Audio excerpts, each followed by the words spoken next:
Hey guys, welcome back to my channel. I've got a Craftsman snowblower here made by Murray. This machine needs a new friction disc. The old disc is kind of chewed up. It's not working good. So in this video, I will show you how to do this. So stay tuned and you will see a step-by-step video on how to do this properly. So first of all here, I'm going to tip the machine up.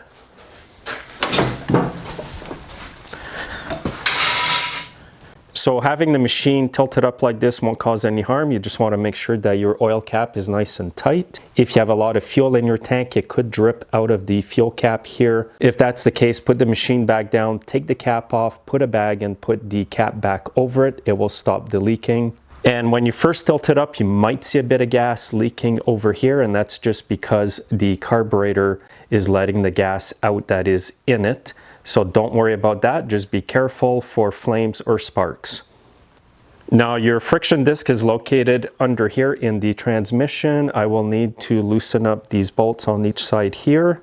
I will actually take off the two top ones on this machine. There's one right here. And the two bolts at the bottom here on each side, I will just loosen them up. A small ratcheting wrench works really great over here.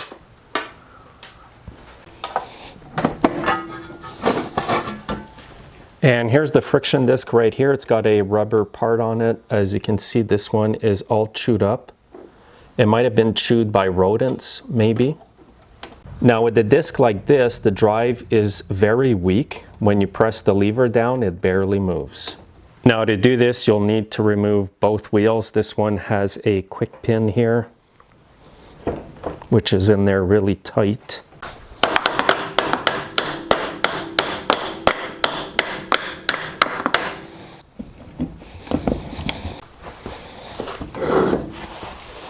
Now on this side there's a bolt. You'll need two 7/16 wrenches.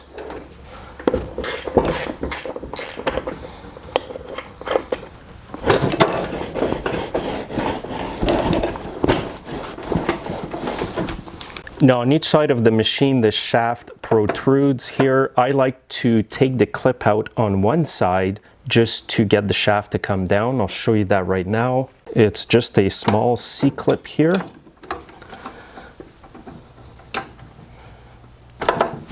And once you've taken that clip out, you can just grab this shaft and pull it down. The reason I do that is because it's much easier to get it out of here with this out of the way. Okay, now what you need to do is take off two bolts on each side of the machine right there. And there are the other two right there. Don't mix them up with these. And you'll need a 1/2 inch socket for this.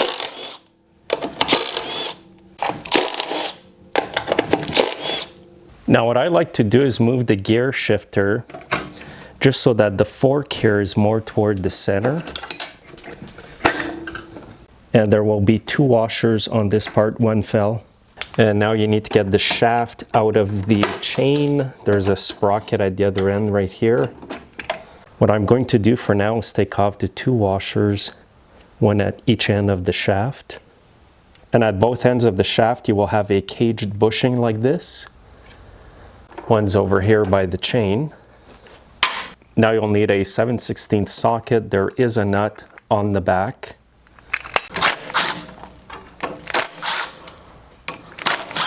And you have these kind of locking nuts at the back so you don't have to have a wrench at the other end.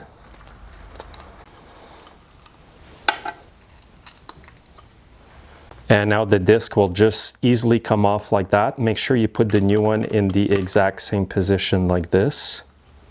You don't want to put it on like this. And here's a close-up view at this disc and why it's being replaced.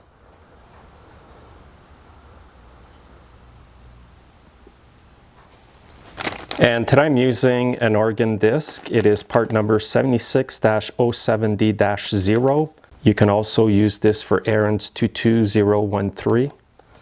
And I'll put a link to where you can buy this online from discountonlineparts.com.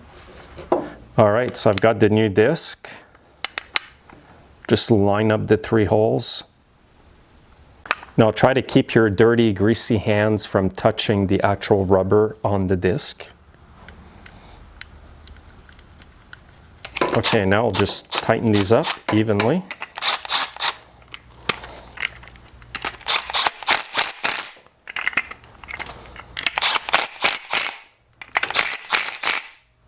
Now before I put this back in, I will clean the shaft with brake cleaner. Just cleaning it of all the old grease that's been on there. It just makes it easier for the whole assembly to slide back and forth. And I will oil it before I close up the belly pan.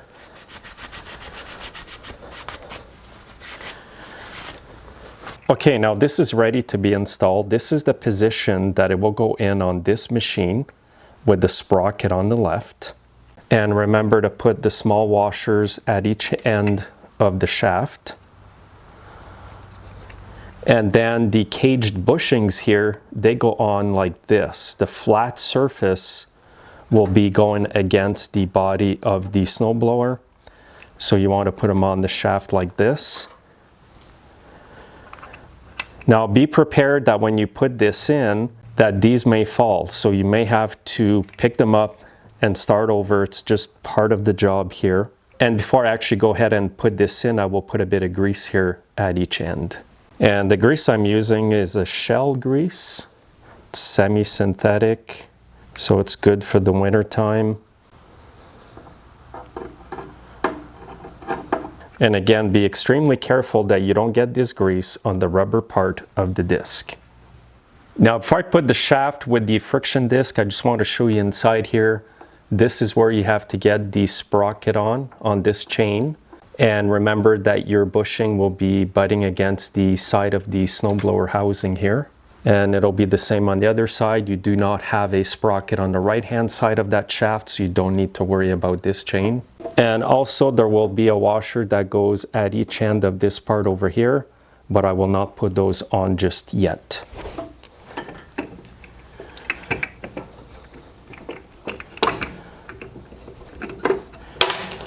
See, this is always the tricky part here, is to get this in without dropping the bushings.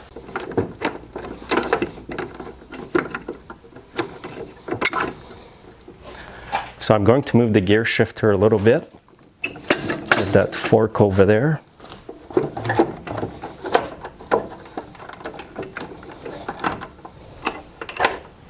So I actually dropped one of the bushings, so I will put it back in right now.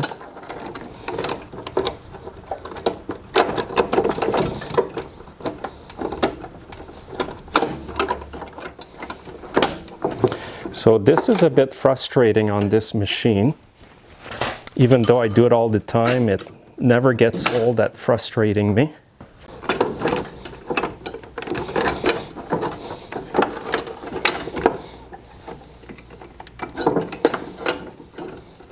Okay, just so you see where I'm at, I've got the sprocket from the shaft on the chain. My bushing is in there properly still, and my bushing is on over here. Now what I have to do is put the washers at each end of this part and insert it into the fork.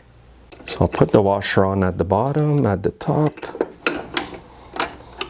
And now you got to line up the whole thing so that you get it into the fork, and also get the shaft up to line up the holes where the bushings are. So I'm going to move this again by moving the gear shifter.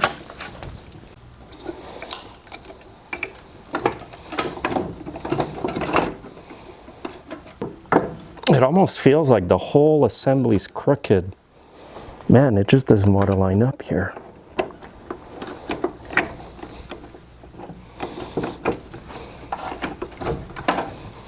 Okay, there we go.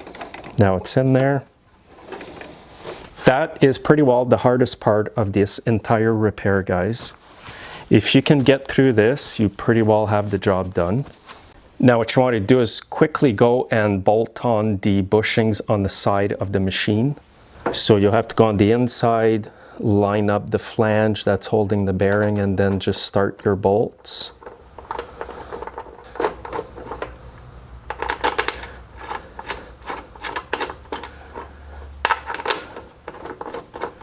And go do the same on the other side as well.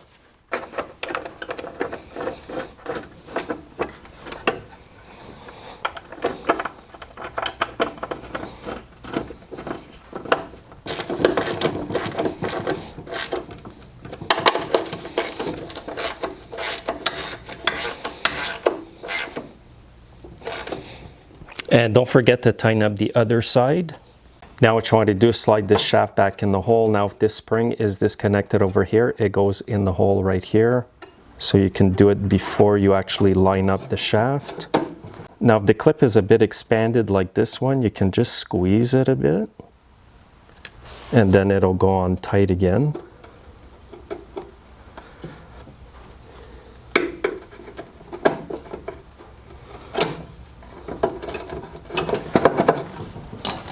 Now what I do is I lubricate the shaft here. And what you can use for that is either ACF 50 or I use transmission oil mixed in with engine oil. And I just put on a thin film. You can also use lithium grease. You've seen me do that before as well. I oil it up. Try not to get the oil on the friction plate. And then just spread the oil.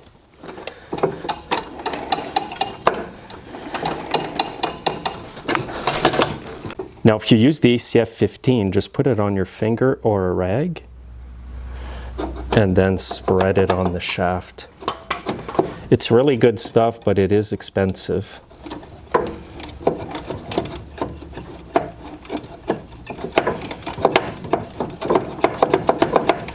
Now when it comes to the friction plate here, you can grab a 400 grit emery paper, very fine, and just scuff it up a bit, or you can use 3M Scotch-Brite pads. I just cut a small piece from it.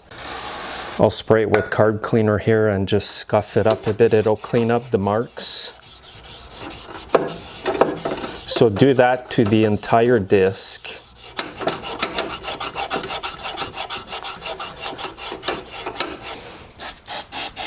And grab a new rag to clean it off. Then move your gear shifter so you can access the other side.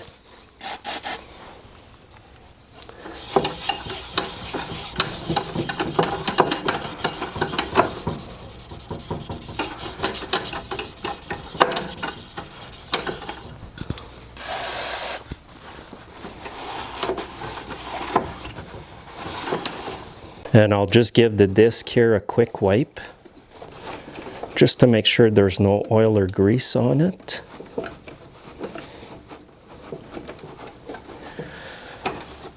So it's all good.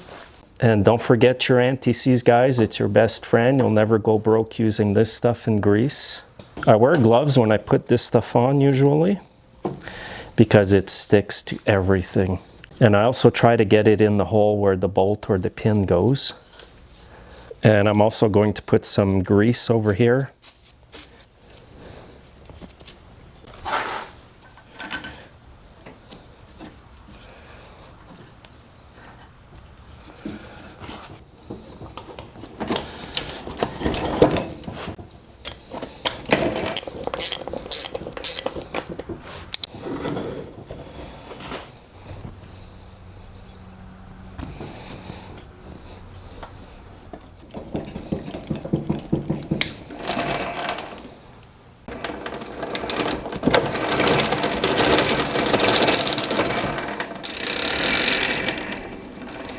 Okay, this is all lubed up. Everything's good. I'm going to put the cover back on.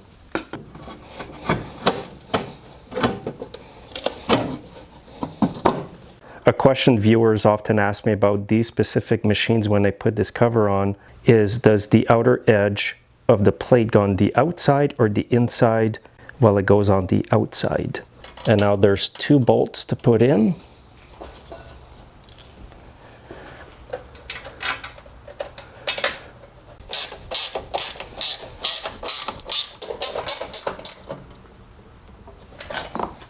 Okay, that's it. Now before I flip the machine over, I want to show you a warning on the machine here. It says over adjustment of friction disc will result in permanent damage to the drivetrain.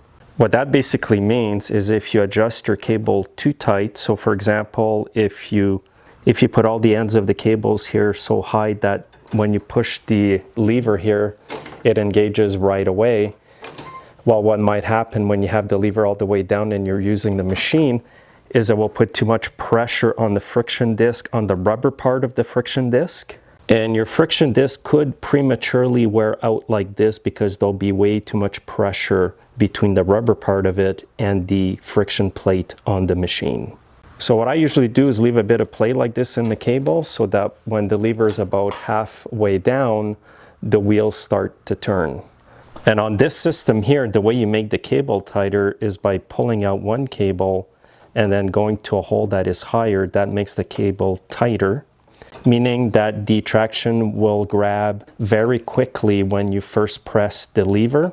And you can make it more loose by going into a hole that's lower, so you'll have more play in the cable and less pressure on the disc. So you have to find a happy medium, because if you don't have enough pressure on your cable, your traction will be bad. It's going to be weak. So you have to find the happy medium here. Usually, like I said, when the lever is halfway down, I like it to start getting traction, and that way it's not putting too much pressure on the other parts. So the best way to know where to adjust this cable is to use your machine when you're blowing snow and adjust it accordingly. Okay, so now I'm going to start up the machine. You will see me in the video. I will press the drive lever and I will actually butt against the machine and hold it here. And what I do is I hold the machine, and if the wheels actually spin on the floor here, then I know I've got really, really good traction.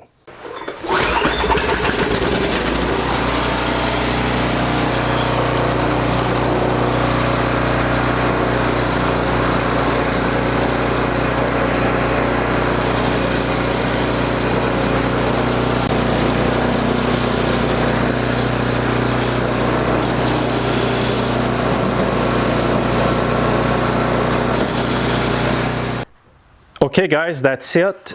Checking the friction discs should be part of your annual maintenance on your snowblower, guys. I do highly recommend you check it every year, because if you don't and the rubber is completely worn off your disc, it will be metal on metal, and then you'll have to replace the friction plate, which costs a lot more than a friction disc. So if my video has helped you guys, make sure to like it, share it with your friends, guys, and make sure you are subscribed to my channel. Have a great day.